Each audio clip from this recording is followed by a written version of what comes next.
So what up to my beautiful and handsome ballers? It's your girl Coach Money and I'm back at it with another video.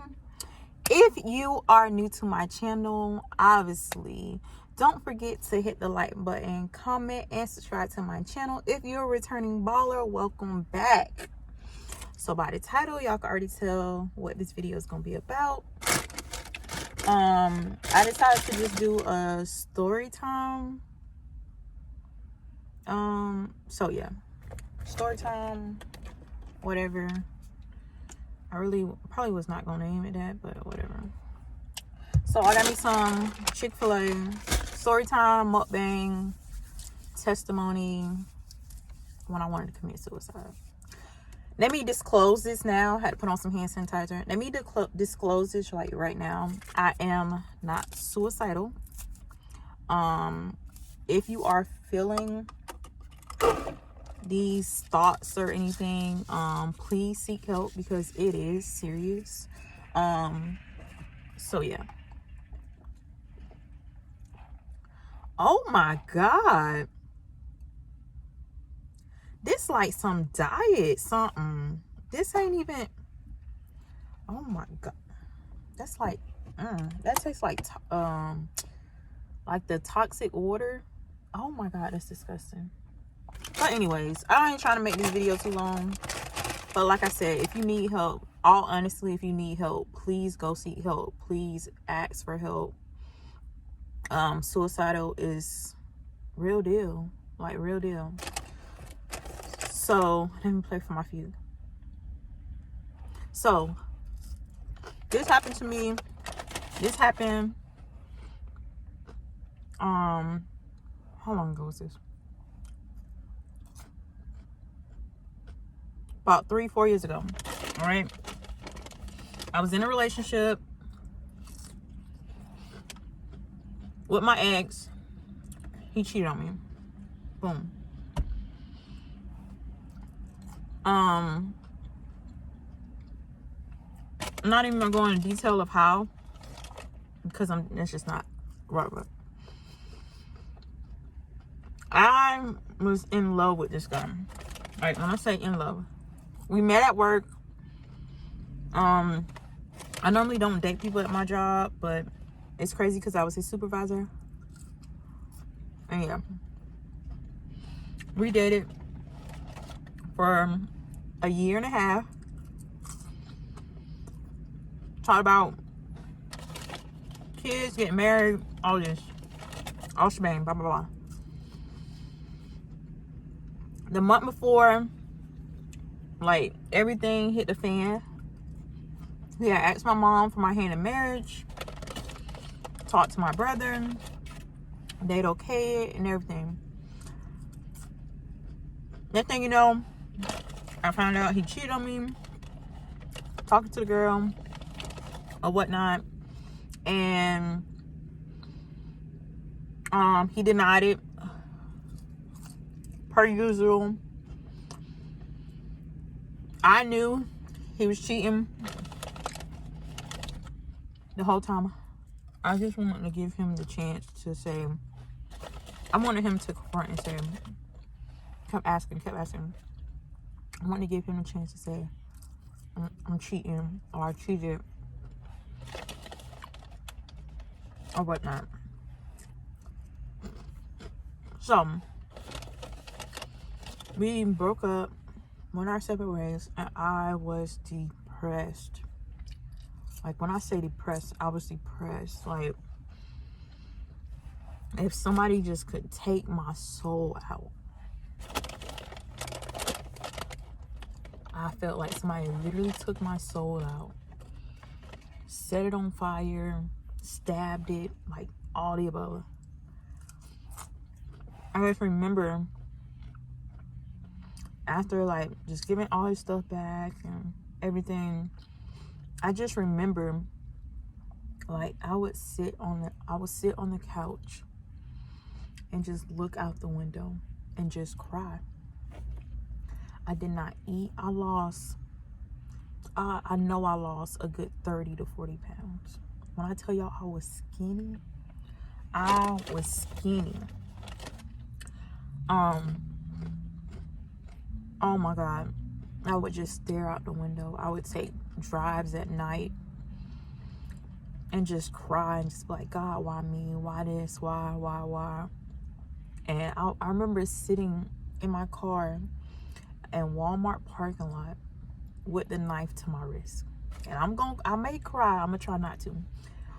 But, and it's not crying because I'm sad. I'm crying because this is my testimony. And I'm crying because seeing where I am now, if I wouldn't have went through that, I wouldn't be where I am now.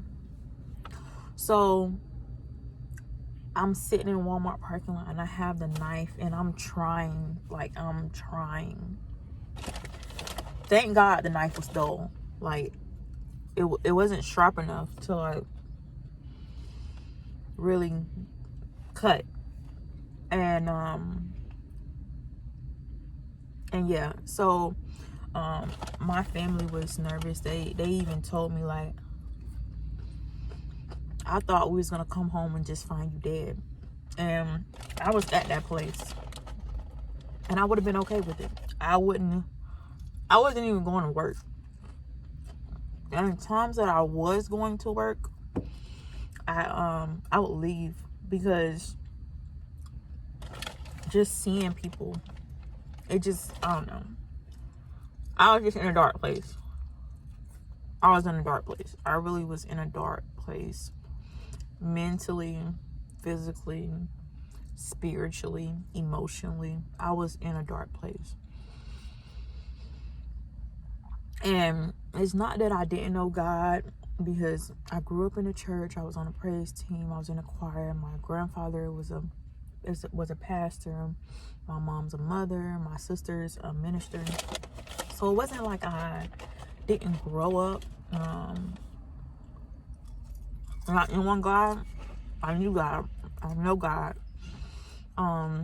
You still, in those times, you still ask God why. You still ask, why me? Why did I have to go through this? Why? You ask these questions. And now it's like, why not me? Because God knew. He knew that I was going to make it out. He knew I was going to overcome it. He knew the strength that I had in me. And I do believe that God has to break you to promote you. And during that time, people would ask if I was okay, and I'll just say, yeah, I'm all right. But deep down, like, I was crying myself to sleep every night, crying myself to sleep. I would stand in the shower and just lay up under the water and just cry and just be like, God, why? I hate myself. I just want to die. I don't like it here. Like, just asking God why. And I'm grateful. It's crazy that, people say that. I'm happy that I went through that. But I'm grateful because my strength got stronger with God. I learned where my help come from. I learned that I don't need a man. Now I want a man. I don't need a man, but I want a man. And I have one. But it really taught me who I was. It taught me a lot about myself. Yes. So, like, fast forwarding, I let it go, and I start to, like, grow more and more. And I just wanted to come on here and tell my testimony that my breakthrough, my real breakthrough, really came at the Florida State Fair. My breakthrough came, and I really believe the reason why I had to go through what I went through, because my best friend, which he was friends with and everything, we became close. I found a best friend, and turned out to be, I got a godchild. They had a baby, and turned out to be one of my goddaughters. And it's crazy because she prayed for a friend. She was praying for a friend, and it's crazy that we connected like as soon as we met, because I met them through him, and we just like we're inseparable now. But she was praying for that, and in order for me to know her and get to know them, I had to go through this. But I was with them, and we were at the Florida State Fairground. Now, it was a praise breakthrough at the Florida State Fair. So I don't want nobody to say God can't be in the presence, because that's when they prayed over me, and though that spirit of suicidal, we prayed that out. That night we prayed the spirit of suicidal over me. We prayed that out of me. We prayed that out of my spirit. And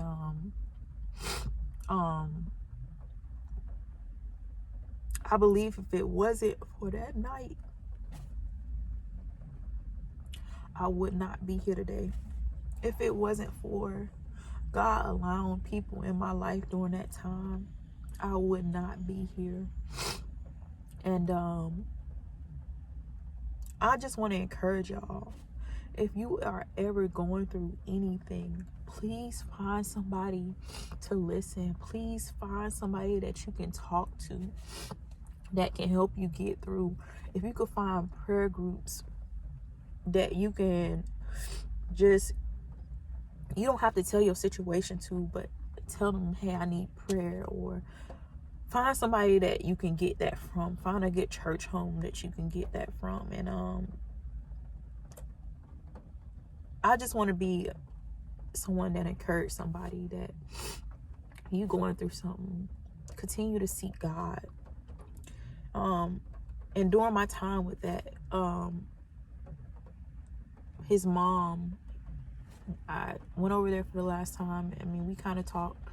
We talked and everything, and she put this in my spirit, and she said, just keep praying and say, let your will be done. And ever since she told me that, that's still in my spirit of, God, just let your will be done for my life.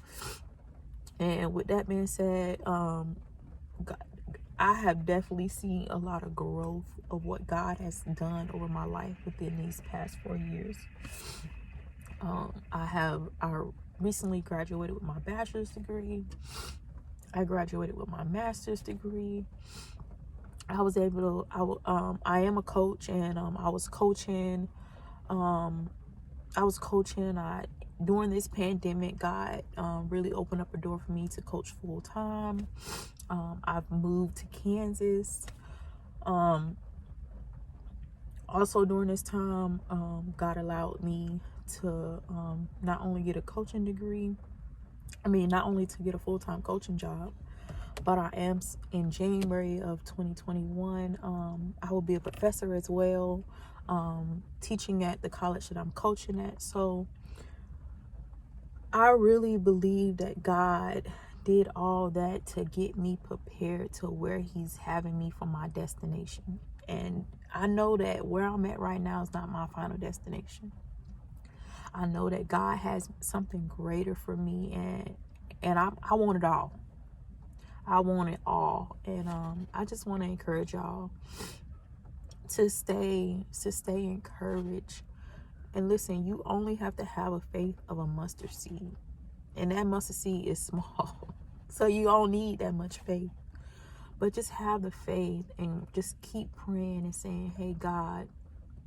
I remember I said, God, don't forget about me. I'm still here. I'm still waiting for everything that I've been asking for. I'm still here. But just continue to seek God. Continue to surround yourself around with people that that's going to encourage you, that's going to motivate you, that's going to push you to be the best that you can. And just continue to dive in the Word of God daily.